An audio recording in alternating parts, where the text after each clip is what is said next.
Hello student, dynamic शिक्षा channel में आपका स्वागत है। आज हम इलेक्ट्रिक फील्ड से रिलेटेड कुछ न्यूमेरिकल बनाने वाले हैं और ये प्रॉब्लम्स आपके एकेडमिक लेवल और कंपटीशन लेवल के लिए बहुत इंपॉर्टेंट होने वाली है। तो क्वेश्चन ये है कि इलेक्ट्रिक फील्ड तुम्हें निकालना है ई एट द पॉइंट पी। देखो पी पॉइंट कहाँ पर है, पी पॉइंट की अगर मैं बात करूँ तो पी पॉइंट यहाँ पर है, ये वाला जो पॉइंट तुम्हें दिख रहा है ये पॉइंट पी है। और तुम्हें चार्ज दिया हुआ है, ये +5 माइक्रोकुलाम है, ये -3 माइक्रोकुलाम है। ठीक है, अब देखो कैसे हमें इलेक्ट्रिक फील्ड फाइंड करना है वो चीज़ हमें पता होनी चाहिए। तो सबसे पहले मैं इलेक्ट्रिक फील्ड की डायरेक्शन को बताता हूँ, राइट, कि how we draw a electric field direction. देखो 5 माइक्रोकुलाम के लिए, 5 माइक्रोकुलाम चार्ज से चार्ज के लिए पी पॉइंट पर जो इलेक्ट्रिक फील्ड होगा वो क्या आएगा। देखो पी पर जो डायरेक्शन होगी कहाँ होगी, आउटवर्ड आएगी, ये हमें पता होना चाहिए। ठीक है, जो डायरेक्शन आएगी कहाँ की ओर आएगी, आउटवर्ड, मतलब चार्ज से दूर डायरेक्शन में जाता हुआ, उससे दूर जाता हुआ। तो दूर जाता हुआ मतलब ऐसे दिखाएंगे हम। ठीक है, तो ये हो गया, इसको मैंने मान लिया E1।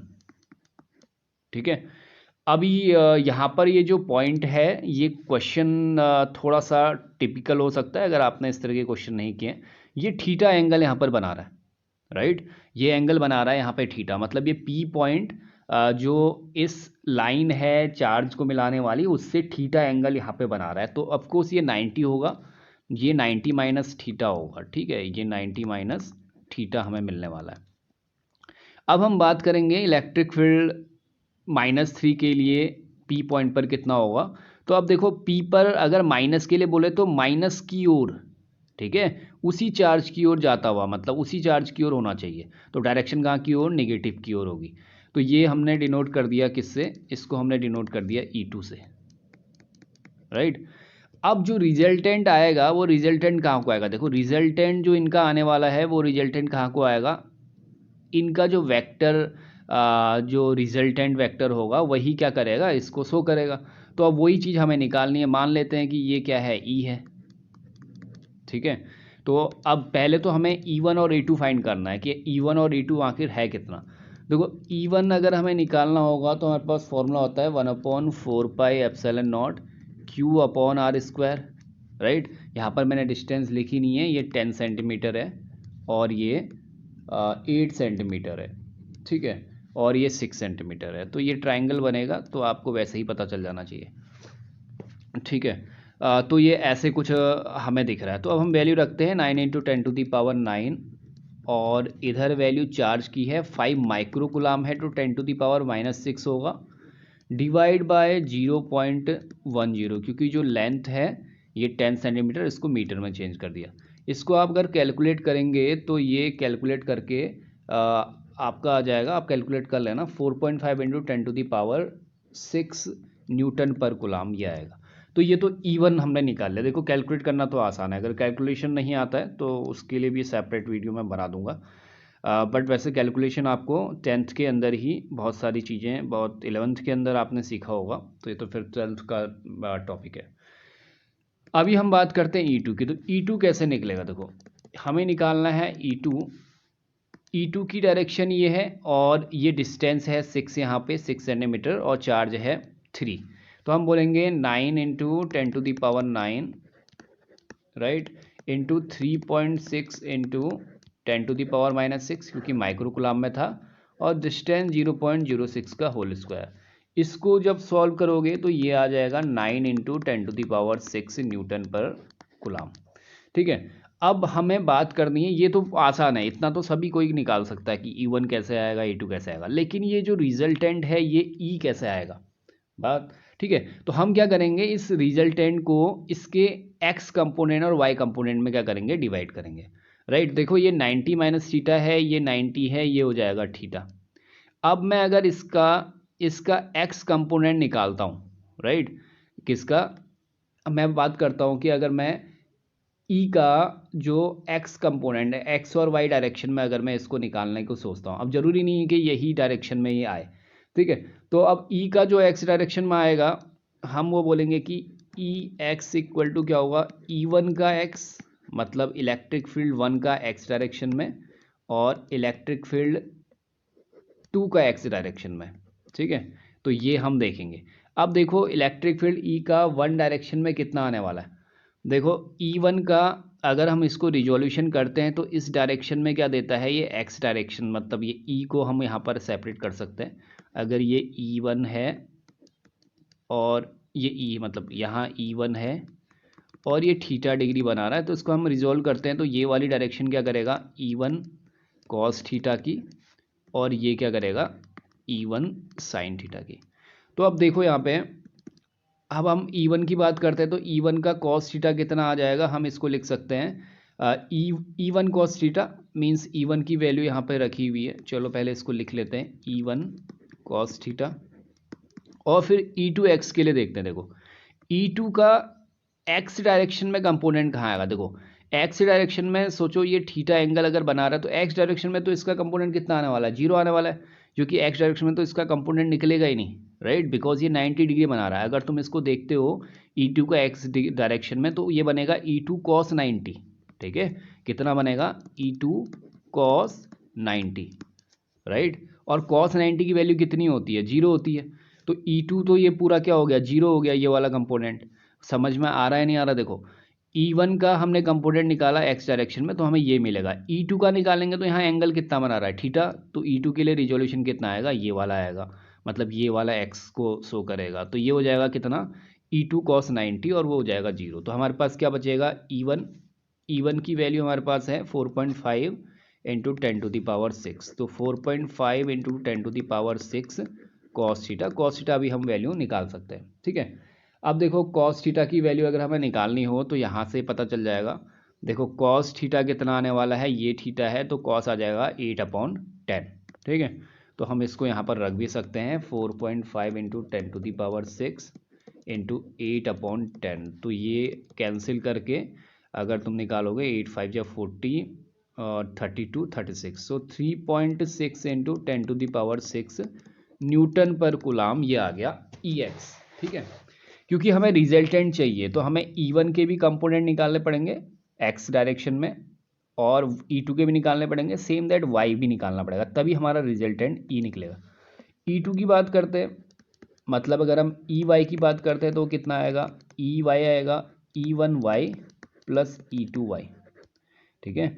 हम बोलेंगे E1 का Y डायरेक्शन, देखो E1 का अगर ये E1 है, यहाँ डायग्राम में देखो E1 का Y डायरेक्शन में कौन सा आएगा, ये कंपोनेंट आएगा, राइट, E1 का Y डायरेक्शन में कौन सा कंपोनेंट आएगा, ये वाला कंपोनेंट आएगा, ठीक। तो इसको हम क्या करेंगे, E1 साइन थीटा कहेंगे, बिकॉज ये वाला एंगल से दूर जाता हो, मतलब ये कह सकते हैं जिसमें एंगल नहीं बन रहा है वो वाला जो डायरेक्शन शो करता है वो साइन शो करता है।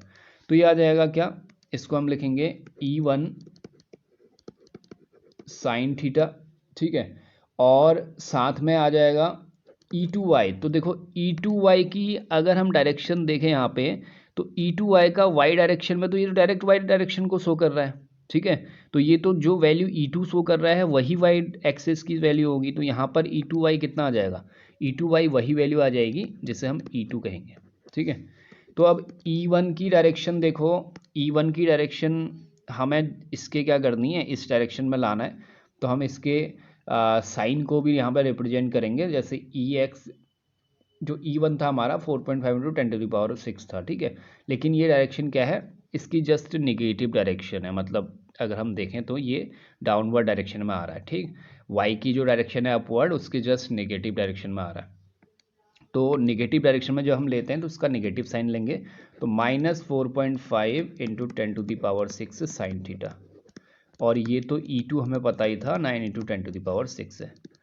अब अगर हम सॉल्व करें -4.5 इंटू 10⁻6 साइन थीटा की वैल्यू देखो यहाँ से कितनी आने वाली है, साइन थीटा आ जाएगा 6/10, ठीक है, तो साइन थीटा आ गया 6/10 और 9 इंटू 10⁻6। तो अब क्या कर सकते हैं, इसमें 10⁻6 कॉमन ले सकते हो, ठीक है, और यहाँ पर ये 4.5 इंटू 6 हो सकता है, तो 6 5 जा 30 और 6 4 जा 24 और 24 प्लस 3 27, ठीक है, और पॉइंट भी अगर हम लगाएं तो यहाँ पर क्या होगा, एक नंबर पे पॉइंट आएगा, तो मतलब ये आ गया और फिर 10 से अगर हम पॉइंट रिप्लेस करते हैं तो लास्ट में 2.7 ही आना है इसमें, ठीक है। तो मतलब एट लास्ट ही आ जाएगा कितना, 2.7, वो भी नेगेटिव में। तो -2.7 प्लस 9 की हम बात करेंगे, ये 9 था, तो -2.7 प्लस 9 अगर हम बात करें तो 6.3 समथिंग आ जाएगा। तो ये आ जाएगा 6.3 इंटू 10⁶ न्यूटन पर कूलम, ठीक। अभी देखो हमने क्या किया है, जो ई का एक्स कंपोनेंट था वाई कंपोनेंट निकाल दिया था, ठीक है, क्योंकि हमें थीटा फॉर्म में दिया हुआ है ना, हमें रिजल्टेंट पता नहीं है कि ई एग्जैक्टली कितना आएगा। तो अब ई जो आएगा वो क्या आएगा, अब हम क्या कर सकते हैं, वेक्टर का फॉर्म लगा सकते हैं। तो E X whole square, E X का कंपोनेंट का whole square plus E Y के कंपोनेंट का होल स्क्वायर, मतलब एक्स वाई के कंपोनेंट का जो अगर आपने वेक्टर पढ़ा हो तो आपको पता होगा कि अगर ए कोई वेक्टर को रिजॉल्व कर रहे हैं एक्स में और उसके वाई कंपोनेंट में, तो होता क्या है, ए एक्स का होल स्क्वायर प्लस ए वाई का होल स्क्वायर। तो यहीं पर वैल्यू रखनी है हमें। तो ई एक्स की वैल्यू कितनी है, देखो ई एक्स की वैल्यू हमारे पास है 3.6 इंटू 10⁶ का whole square plus E Y की वैल्यू कितनी है, ई वाई की वैल्यू हमने निकाली है, इसको इरेज कर देते हैं। ई वाई की वैल्यू यहाँ पर देखें तो वो है 6.3 इंटू 10⁶ का होल स्क्वायर। अब ये हमें पता होना चाहिए कि ये सॉल्व कैसे होता है। देखो 10⁶ का होल स्क्वायर है ना, ये भी क्या होगा, कॉमन आ जाएगा और 10⁶ का होल स्क्वायर बाहर आके 10⁶ बन जाएगा। अंदर क्या होगा, 3.6 का होल स्क्वायर प्लस 6.3 का होल स्क्वायर, ठीक है। अब इसको अगर आप सॉल्व करोगे तो ये सॉल्व करके 7.3 इंटू 10⁶ ये आने वाला है, ठीक है। तो मतलब कैलकुलेशन तो आप कर सकते हैं। यहाँ पर मेरा बताने का जो मेन मोटो है वो क्या है कि क्वेश्चंस आपको क्लियर हो जाए। देखो क्वेश्चन इतना आसान नहीं था, इलेक्ट्रिक दो चार्ज दिए हुए थे, चार्ज के बीच की डिस्टेंस दी थी और पी पॉइंट पर दिया हुआ था। मतलब अभी तक तो तुम कभी ऐसे निकालते थे कि 90 पे वो हो या फिर परपेंडिकुलर हो, लेकिन यहाँ पर थीटा एंगल बनाते हुए। तो पहले तुम्हें क्या करना पड़ेगा, दोनों चार्जेस के लिए इलेक्ट्रिक फील्ड निकाला E1 और E2। फिर इसके बाद जो रिजल्टेंट आ रहा है वो थीटा एंगल बना रहा है, तो उसके लिए भी हम क्या करेंगे, इसकी एक्स कंपोनेंट और वाई कंपोनेंट को निकालेंगे, ठीक है। तो ई का एक्स कंपोनेंट हमने निकाल लिया, एक्स डायरेक्शन में क्या शो करेगा और ई का वाई डायरेक्शन में क्या शो करेगा। उसके बाद उन दोनों का रिजल्टेंट हमने फाइंड कर दिया। तो आई होप आपको क्वेश्चन समझ आया हो। अब बात करते हैं सेकेंड क्वेश्चन की। देखो सेकेंड क्वेश्चन की अगर हम बात करें तो सेकेंड क्वेश्चन बहुत आसान होने वाला है। यहाँ पर तुम्हें दो चार्ज पार्टिकल्स दिए हुए हैं। एक दिया हुआ है 5 इंटू 10⁻⁻9 कूलम और दूसरा चार्ज पार्टिकल दिया हुआ है 2 इंटू 10⁻⁻9 कूलम, ठीक है।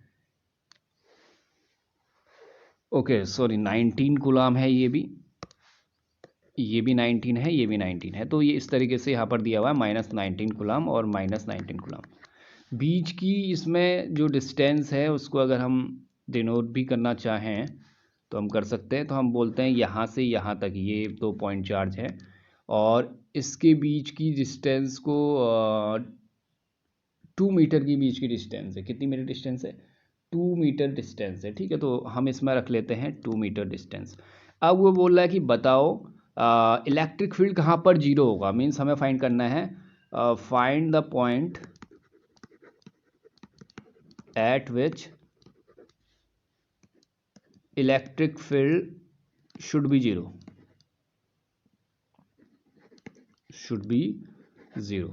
ठीक है। तो इलेक्ट्रिक फील्ड क्या होगा, जीरो होगा। तो हम एज्यूम कर सकते हैं कि एक पॉइंट P है, ठीक है। इस पॉइंट P पर इलेक्ट्रिक फील्ड जीरो होता है। तो यहाँ से अगर डिस्टेंस x है इसकी, तो ये कितनी हो जाएगी, 2 - x। ये क्वेश्चन तो इम्पोर्टेंट है और ये CBSE के लिए इम्पोर्टेंट है, एकेडमिक लेवल पे हम कह सकते हैं। तो अब हमें क्या करना है, इस पॉइंट पर इलेक्ट्रिक फील्ड देखना। देखो ये हम बोलेंगे 5 के लिए जो इलेक्ट्रिक फील्ड आएगा, लेट से ये पॉइंट A है, ये पॉइंट B है, तो इसके लिए इलेक्ट्रिक फील्ड की डायरेक्शन जो होगी उसको मैं दिखा लेता हूँ एरो से। तो वो जो डायरेक्शन होने वाली है कैसे होने वाली है, देखो इसके लिए डायरेक्शन ये होने वाली है, इसको मैंने कह दिया EA और B पॉइंट के लिए जो डायरेक्शन होएगी वो इस तरीके से आएगी, उसको हम कहेंगे ईबी, ठीक है। तो ये है, दोनों एक दूसरे के अपोजिट डायरेक्शन में है, तो हम ये कह सकते हैं E A equal to E B. Because अगर क्या होता है कि अगर वो बैलेंस सिचुएशन में है, रिजल्टेंट वहाँ पर जीरो होगा, तो या तो वो बैलेंस की सिचुएशन कह सकते हैं, तो E A equal to E B होगा, या होगा क्या, E A minus E B equal to zero. तभी ये कंडीशन आएगी ना, जब दोनों क्या हो जाएं, कैंसिल हो जाएं, तो मतलब रिजल्टेंट जीरो आए। इलेक्ट्रिक फील्ड ई हम निकालते हैं तो यही होगा फॉर्मूला, 1/4πε0। देखो चार्ज कितना है, 5 × 10⁻⁻19 अपॉन डिस्टेंस है x²। इधर भी सेम है, 1/4πε0 2 × 10⁻⁻19 डिस्टेंस है 2 - x का होल स्क्वायर, ठीक है। अब क्या करते हैं, ये कैंसिल हो जाएगा, 19 से 19 चला गया, 1/4π से 1/4π चला गया, तो हमारे पास क्या बचा, देखो हमारे पास 5/x² is equal to 2/2 - x का होल स्क्वायर। अब इसको कैसे सॉल्व करेंगे, तो देखो 5/x² है, राइट, और यहाँ लिखा हुआ है 2/2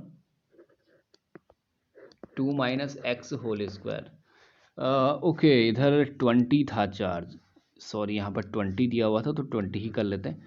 तो 20 अगर दिया हुआ था तो फिर ये 20 हो जाएगा। अब क्रॉस कर लेते हैं, तो 5 × 2 - x का whole square equal to 20 × x²। 5 से ये कैंसिल होगा 4 टाइम्स, ये आ जाएगा 2 - x whole square equal to 4x square. अब स्क्वायर जब हटाएंगे तो एक जगह पे प्लस माइनस बनेगा, तो ये इस तरह हम लिख सकते हैं +-2x। एक बार ही वैल्यू प्लस लेते हैं तो 2 - x इक्वल टू 2x, तो ये x उधर जाएगा, तो 3x इक्वल टू 2 और x इक्वल टू 2/3, ठीक है। तो इस डिस्टेंस के लिए भी हो सकता है, ये डिस्टेंस इनवर्ड हो सकती है, मतलब इस सेंटर में। और दूसरी डिस्टेंस अगर हम देखें, 2 - x equal to -2x, so -2x को अगर यहाँ ले आएँ तो ये हो जाएगा x, तो x इक्वल टू -2, मतलब x इक्वल टू -2 डिस्टेंस पे भी इलेक्ट्रिक फील्ड क्या हो सकता है, बैलेंस सिचुएशन में, या जीरो हो सकता है। तो एक क्वेश्चन ये था, ये बहुत इजी क्वेश्चन है, ये आपको एनसीईआरटी के अंदर भी मिल जाएगा, और आपको वो बनाना आना भी चाहिए, ये तो बहुत इजी क्वेश्चन है। अब नेक्स्ट क्वेश्चन की बात करते हैं, ठीक है। तो नेक्स्ट क्वेश्चन क्या है, देखो नेक्स्ट क्वेश्चन यहाँ पर थोड़ा सा अलग है। क्वेश्चन को अगर हम देखें, क्वेश्चन है अ 1 ग्राम मास of positive charge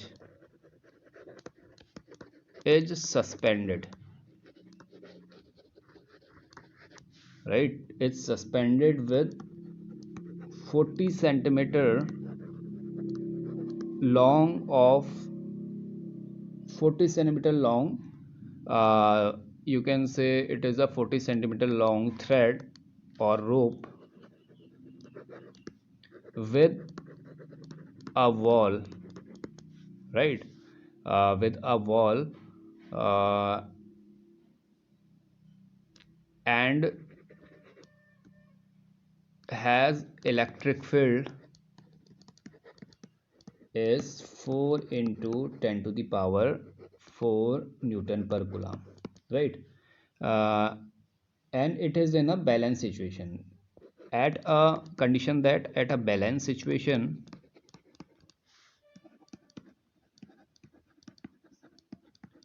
the particle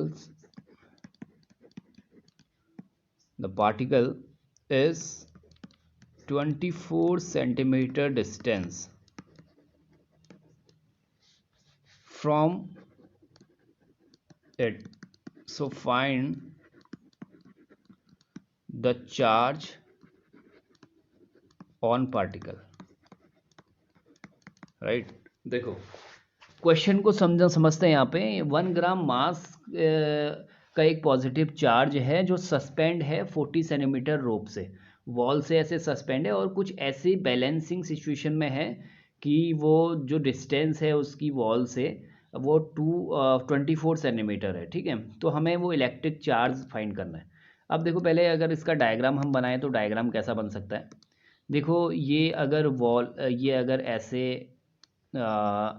इसको हम कह सकते हैं, ठीक है, ये यहाँ से सस्पेंड किया हुआ है, और इधर साइड से हम इधर की एक वॉल क्रिएट कर सकते हैं। लेट सपोज ये एक वॉल है, ठीक है, और क्वेश्चन ये है कि एक पॉइंट चार्ज है जो सस्पेंड किया हुआ है किसी थ्रेड से, और वो थ्रेड से ऐसे बैलेंस किया हुआ है कि वो 24 सेंटीमीटर के डिस्टेंस पे है। तो ये अगर जो डिस्टेंस हम यहाँ से एज्यूम करेंगे तो ये डिस्टेंस 24 सेंटीमीटर होगी, राइट। तो यहाँ से ये जो डिस्टेंस दी हुई है ये 24 सेंटीमीटर दी हुई है, और हम मान के चलते हैं कि ये कोई पॉइंट ओ है, और अगर ये वॉल के साथ अटैच है थ्रेड तो थीटा एंगल बनाएगी, और इस पॉइंट को हम ए पॉइंट मान के चलते हैं। और इलेक्ट्रिक फील्ड ये दिया हुआ है हमें ई, ठीक है, इलेक्ट्रिक फील्ड हमें दिखाया हुआ है, तो इलेक्ट्रिक फील्ड की डायरेक्शन ऐसी है। अब क्वेश्चन क्या है, क्वेश्चन ये है कि 1 ग्राम का ये मास था जो यहाँ पर रखा हुआ है, ये 1 ग्राम का मास है। इस 1 ग्राम के मास मतलब ये पॉजिटिव चार्ज 1 ग्राम का मास है, इसका मास 1 ग्राम है। इसको सस्पेंड किया हुआ है 40 सेंटीमीटर लॉन्ग रोप से, तो ये जो है 40 सेंटीमीटर लॉन्ग है, राइट। और ये 24 है, तो ऐसे हम इसको दिखा सकते हैं, मतलब ये परपेंडिकुलर ट्रायंगल फॉर्म कर रहा है। ये वॉल थोड़ी सी बड़ी हो गई, तो अगर हम इसको, चलो इतना चल जाएगा। अगर हम बात करते हैं अब हमें कैसे फाइंड करेंगे, देखो हम कैसे चार्ज निकालना है, हमें निकालना है क्यू, राइट। तो अगर हमें क्यू निकालना है तो हम कैसे क्यू फाइंड करेंगे, देखो सबसे पहले क्वेश्चन को समझना है कि चीज़ें क्या दी हुई है। अगर हम चार्ज निकालना चाहते हैं तो हमारे पास एक फॉर्मूला बनता है F=QE, राइट। F=QE, ये अगर हम फॉर्मूला देखें तो अगर हमारे पास F मिल जाए और E मिल जाए, राइट, अगर हमारे पास F मिल जाए और E मिल जाए तो हम ये कह सकते हैं कि हम चार्ज निकाल लेंगे। तो F कहाँ की ओर लगेगा, देखो अगर हम देखें, क्योंकि हमने इसको एक थ्रेड से यहाँ बैलेंस किया हुआ है तो यहाँ खींचा होगा ना, इधर को ही 24 सेंटीमीटर की ओर खींचा होगा, तो फोर्स कहाँ की ओर वर्क करेगा, इसके बाहर की ओर वर्क करेगा। तो लेट्स सपोज जो ये फोर्स है ये बाहर की ओर है, तो इस तरीके से तुम्हें क्या करेगा, ये देखने को मिलेगा, ये फोर्स हो गया। अब अगर ये फोर्स है तो ये मास का वेट भी डाउनवर्ड आएगा। अगर आपने 11th में अच्छे से एनएलएम करी है तो आपको आनी चाहिए, ठीक है। तो ये मास कहाँ को डाउनवर्ड डायरेक्शन में होगा, तो मास को हम एज्यूम कर सकते हैं ये mg है, और ये फोर्स कहाँ को लग रहा है, यहाँ को। अब फोर्स यहाँ को लग रहा है तो रिजल्टेंट कहाँ को आएगा, बिकॉज वेक्टर बहुत इंपॉर्टेंट है, तो ये रिजल्टेंट कहाँ को आएगा, इधर को आने वाला है। और ये जो एंगल थीटा है तो ये एंगल भी कितना होगा, थीटा होगा, राइट। तो अब हम अगर देखें तो थ्रेड अगर लगी हुई है, देखो अगर यहाँ पर ये एक रोप लगी हुई है, तो रोप लगी है तो एक ज़रूरी टेंशन तो क्रिएट होगा ही, राइट। तो हम मान के चल सकते हैं कि यहाँ ऐसे एक टेंशन क्रिएट हो रहा है, इसको हमने टी नेम दे दिया, राइट। तो अब हम इसको डिस्कस करते हैं। अगर ये टी है तो अब देखो ये टी है तो टी के भी हम कंपोनेंट बना सकते हैं, राइट। चलो हम क्या करते हैं, टी के कंपोनेंट बनाने की सोचते हैं। तो हमने क्या किया, एक लाइन ड्रॉ करी, हमने कहा इसके परपेंडिकुलर एक लाइन ये है, और ऑफकोर्स ये एंगल भी थीटा ही बनाएगा, ये एंगल थीटा बनाएगा, तो ये टी का ये वाला कंपोनेंट क्या होगा। अगर हम टी का ये वाला कंपोनेंट देखते हैं तो ये कितना होने वाला है, देखो ये होने वाला है कितना, टी कॉस थीटा, और टी का ये परपेंडिकुलर वाला कंपोनेंट कितना होने वाला है, टी साइन थीटा। नहीं ये थोड़ा गड़बड़ हो गया, थीटा के साथ वाला कॉस होता है, तो ये देखो ये कितना होगा। इसको मैं दूसरे कलर से बनाता हूँ, वाइट से बना देते, देखो ये हो जाएगा T sine theta, because theta से अलग होती हुई लाइन है, और थीटा के साथ वाली लाइन है टी कॉस थीटा, राइट। तो अब एफ किसके इक्वल आ रहा है, देखो एफ को अगर हम देखें तो एफ की जो लाइन है और टी साइन थीटा की लाइन है एक दूसरे के जस्ट अपोजिट है, तो हम बोलेंगे F=T T sine theta, right. एक इक्वेशन तो ये बनी हमारी ए, इसको अज्यूम कर सकते हैं। दूसरा हम देख रहे हैं जो मास mg है वो टी कॉस थीटा के इक्वल है, तो हम बोलेंगे mg=T कॉस थीटा, ये बी है। अगर हम A/B करें तो हमें क्या मिलने वाला है, देखो F/mg, टी से टी कैंसिल हुआ, ये आ जाएगा टेन थीटा, राइट। और अगर हम देखें तो ये 40/24 है, राइट। तो ये 40 और 24 है, तो टेन थीटा हमारा कितना आएगा, देखो अगर हम टेन थीटा अगर निकालने की सोचते हैं तो टेन थीटा की वैल्यू हमारी चलो इसको पाइथागोरस अगर लगा भी लेते हैं तो इससे निकाल सकते हैं, एक बार ट्राई करते हैं इसको। 40 का स्क्वायर 1600, 24 का 57600, राइट, क्योंकि 40 है, नहीं 576 है, प्लस एक्स एज्यूम कर लेते हैं। तो अगर ये माइनस करेंगे तो ये 4 आएगा, और यहाँ पर 2 आएगा, और इधर 15, ये 10, तो 1024 आने वाला है। और 1024 किसका होता है? 1024 32 का, यस, आई थिंक 32 का होता है, ठीक है, 1024। तो 32 का अगर ये अंडर रूट आता है तो 32/24 अगर हम करते हैं, बिकॉज हमें tan थीटा चाहिए, तो 32/24, रुक जाइए थोड़ा एंगल देख लें, 24/32, सॉरी, थीटा तो ये है ना, तो tan थीटा क्या आएगा 24/32, तो 8 3 जा 24, 8 4 जा 32, मतलब tan थीटा 3/4 आ रहा है, राइट। तो हमारे पास इक्वेशन क्या बनी, F/mg equal to tan theta, तो हम लिखते हैं F equal to mg tan theta, right. और F इक्वल टू क्या होता है, अगर हम F को देखें तो F इक्वल टू होता है QE, तो यहाँ से रख देंगे QE equal to mg tan theta. अब हम Q तो हमें निकालना है, E हमें दिया हुआ था, 4 × 10⁶ न्यूटन पर कूलम। मास हमें पता है 0 पॉइंट, अगर हम कहें कितने में था, ग्राम में था, तो 1 × 10⁻³ कर सकते हैं, बहुत आसान हो गया, 9.8 ये हो गया, 3/4 ये हो गया, राइट। अगर आप इसको सॉल्व करेंगे, यहाँ से ये 10⁻³ और ये 9.8 है, 2 से कैंसिल हो जाएगा, 2 4 जा 8 और 2 9 जा 18 × 3/2, राइट। और 4 जो है वो डिवाइड में आ जाएगा, 4 × 10⁶। और अगर इसको आप सॉल्व करते हैं तो देखो सॉल्व करना आसान है, कैलकुलेशन पे मैं अगर ज़्यादा फोकस नहीं कर रहा, मैं ओनली न्यूमेरिकल पे फोकस कर रहा हूँ। तो Q इक्वल टू 1.84 × 10⁻⁻7 कूलम यहाँ पर आ जाएगा, राइट। तो इस तरीके से हम क्वेश्चंस को बना सकते हैं, और आई होप आपको ये 3 क्वेश्चन हमने बनाए हैं, क्योंकि मैंने काफ़ी इसको डीप तरीके से समझाया था। तो आप इसको वीडियो को देख सकते हैं, और अच्छा लगे तो लाइक करें, कमेंट करें। आई होप आगे हम कोई नेक्स्ट टॉपिक को क्लियर करेंगे, और ऐसे ही चीज़ों को देखते जाएंगे। तब तक के लिए थैंक यू, गुड बाय।